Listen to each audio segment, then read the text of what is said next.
On December 4, 1986, the United Nations General Assembly adopted the Declaration on the Right to Development in order to eliminate all obstacles to development.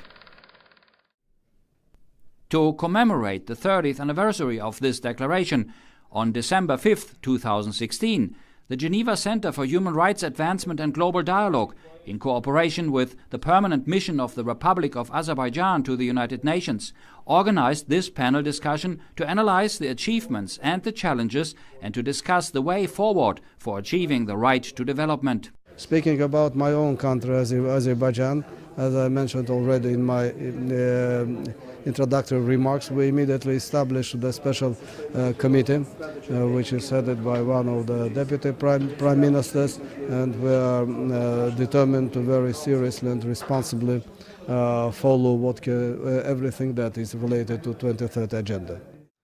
At the national level, the UAE government has adopted a comprehensive development policies, including empowerment of women and investment in human resource development of its people without any distinction.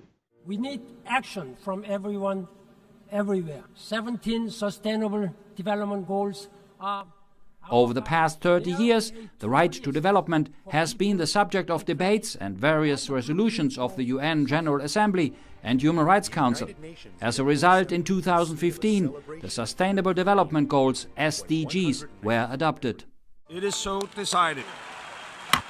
What we need to do now is to ensure that the platform that has been provided to us by the SDGs is used most effectively. But none of this will be possible without the necessary political will that I mentioned. And in my view, that is the essential requirement for progress. The ultimate goal of the panel was to revive the same consensus as defined 30 years ago in the declaration. The percentage of poverty globally has declined, from 26% to 13%, between 2002 and 2016. And I think this is a great sign of, the kind of progress that, the countries are making towards that.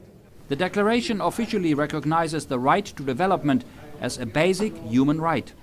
But states have the obligation to recognize that it's because of the failure of the implementation of right to development at national and international level that the phenomenon of migration is so challenging now all the states all over the world, because all these people would have preferred to remain in their own countries, providing that their rights should be fully implemented where they are, where they live.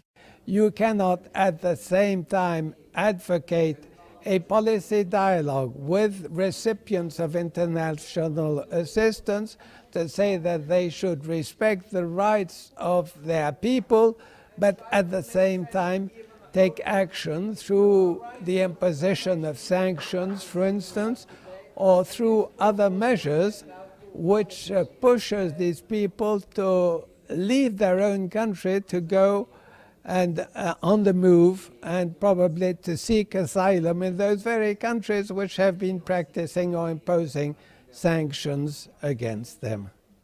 If you feel that these rights have not been respected, obviously first you have to go to your own domestic courts to seek justice, to get legal redress.